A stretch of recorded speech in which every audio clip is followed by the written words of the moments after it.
neste dia, a vossa oração seja na intercessão por todo o povo do Rio Grande do Sul que tem sofrido, né, com todos esses desastres. A gente tem acompanhado, tem sido um dos maiores desastres, né, que tem acontecido neste estado. Então, quantas pessoas têm vivido, né, as provações e sofrimentos, percas de entes queridos, percas dos bens, quantas pessoas estão desaparecidas, outras pessoas que ainda não conseguiram encontrar, né, os seus parentes e que têm vivido situações muito difíceis. Então, neste dia, somos convidados, junto com a Virgem Maria, primeiro pedir o consolo ao coração de cada um deles, mas também a providência de Deus. Tem muitos voluntários, né, o Brasil inteiro tem se mobilizado para ajudar essas pessoas. Então, carreguemos na nossa oração, na nossa intercessão, por aqueles que são vítimas, mas também por aqueles que trazem no coração a caridade, que trazem o desejo de ajudar, que têm se deslocado de diversos lugares do Brasil para ajudar. E do nosso lado fica a nossa oração, a nossa intercessão. E hoje também a igreja traz nesse dia, né, celebra a memória de São João de Ávila. João nasceu na Espanha em 1499 e lá faleceu em 1569. Embora fosse de família rica, adotou a pobreza como estilo de vida. Foi presbítero, filósofo e místico, diretor espiritual de grande prestígio. Soube unir a oração constante à ação apostólica. Fecundo escritor de obras espirituais, foi reconhecido como mestre em teologia, insigne pregador da palavra de Deus. Fazendo memória desse doutor da igreja, celebremos o Senhor, que transforma a tristeza do seu povo em alegria. Então, mais um motivo de rezarmos nesse dia com São João de Ávila, né, pedindo ao Senhor que, de fato, faça com que transforme a tristeza do coração desse povo em alegria pela sua intercessão. A liturgia da palavra de hoje nos traz na primeira leitura retirado dos Atos dos Apóstolos. Estando Paulo em Corinto, uma noite o Senhor disse-lhe em visão: não tenhas medo, continua a falar e não te cales, porque eu estou contigo. Ninguém te porá a mão para fazer mal. Nesta cidade há um povo numeroso que me pertence. Assim Paulo ficou 1 ano e meio entre eles, ensinando-lhes a palavra de Deus. Na época em que Galião era procônsul da Acaia, os judeus insurgiram-se em massa contra Paulo e levaram-no diante do tribunal, dizendo: este homem induz o povo a adorar a Deus de modo contrário à lei. Paulo ia tomar a palavra quando Galião falou aos judeus, dizendo: judeus, se fosse por causa de um delito ou de uma ação criminosa, seria justo que eu atendesse a vossa queixa. Mas como é questão de palavras, de nomes e da vossa lei, tratai disso vós mesmos. Eu não quero ser juiz nessas coisas. E Galião mandou-os sair do tribunal. Então todos agarraram Sóstenes, o chefe da sinagoga, e espancaram-no diante do tribunal. E Galião nem se incomodou com isso. Paulo permaneceu ainda vários dias em Corinto. Despedindo-se dos irmãos, embarcou para a Síria, em companhia de Priscila e Áquila. Em Cencreia, Paulo rapou a cabeça, pois tinha feito uma promessa. Primeiro, Paulo já está lá em Corinto, né? Ao longo desses dias a gente tem acompanhado as viagens, né? As longas viagens de Paulo, onde ele encontra várias pessoas, né? Em cada viagem ele se depara tanto com pessoas que acolhem e abraçam a fé, como aqueles também que vão persegui-lo.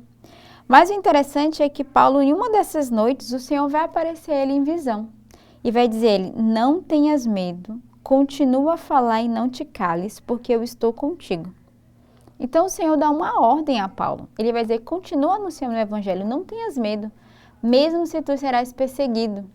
Mas ele vai dizer: ninguém te porá a mão para fazer mal. O Senhor não só confirma ele, né, encoraja Paulo a continuar o anúncio, mas também vai dizer para ele, né, tu estarás protegido, a minha mão estará sobre ti. E aí, Paulo, que vai estar numa cidade com pessoas muito numerosas, e o Senhor vai dizer: esse povo numeroso me pertence.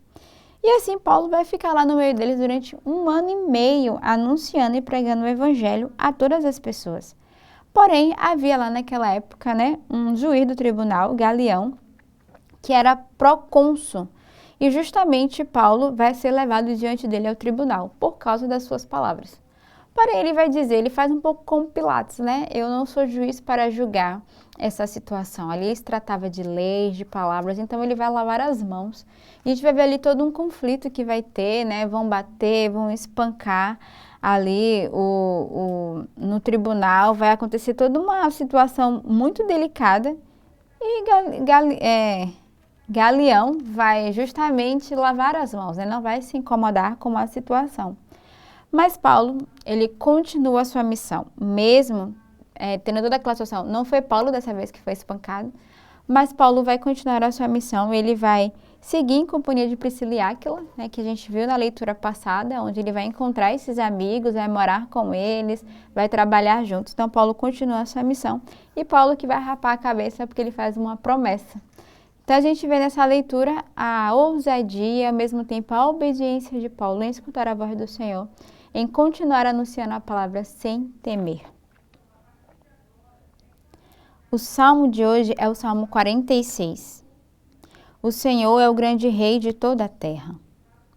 Povos todos do universo, batei palmas. Gritai a Deus aclamações de alegria. Porque sublime é o Senhor, o Deus Altíssimo, o soberano que domina toda a terra. Os povos sujeitou ao nosso jugo e colocou muitas nações aos nossos pés. Foi ele que escolheu a nossa herança, a glória de Jacó, seu bem-amado. Por entre aclamações Deus se elevou, o Senhor subiu ao toque da trombeta. Salmodiai ao nosso Deus ao som da harpa, salmodiai ao som da harpa o nosso Rei. Então, o salmo de hoje é esse salmo que vai dizer: o Senhor é o grande rei de toda a terra. Então, somos convidados nesse dia a reconhecer a grandeza do Senhor, a reconhecer o seu poder, né, sobre todo o povo. E aí, o salmista vai dizer, né, povos todos do universo, batei palmas, gritai a Deus aclamações de alegria. Porque sublime é o Senhor, Deus Altíssimo, o soberano que domina toda a terra. Então, o salmista nos faz recordar o poder de Deus, nos faz recordar de fato, né, toda a graça que o Senhor tem sobre o povo, que é convidado a aclamar o Senhor, é convidado a reconhecer a sua realeza sobre cada um de nós, porque Deus é o rei de toda a terra. O evangelho de hoje é retirado do evangelista São João. Naquele tempo disse Jesus aos seus discípulos: em verdade vos digo, vós chorareis e vos lamentareis, mas o mundo se alegrará. Vós ficareis tristes, mas a vossa tristeza se transformará em alegria. A mulher, quando deve dar à luz, fica angustiada, porque chegou a sua hora. Mas depois que a criança nasceu, ela já não se lembra dos sofrimentos por causa da alegria de um homem ter vindo ao mundo. Também vós, agora, sentis tristeza, mas eu hei de ver-vos novamente, e o vosso coração se alegrará, e ninguém vos poderá tirar a vossa alegria. Naquele dia não me perguntareis mais nada.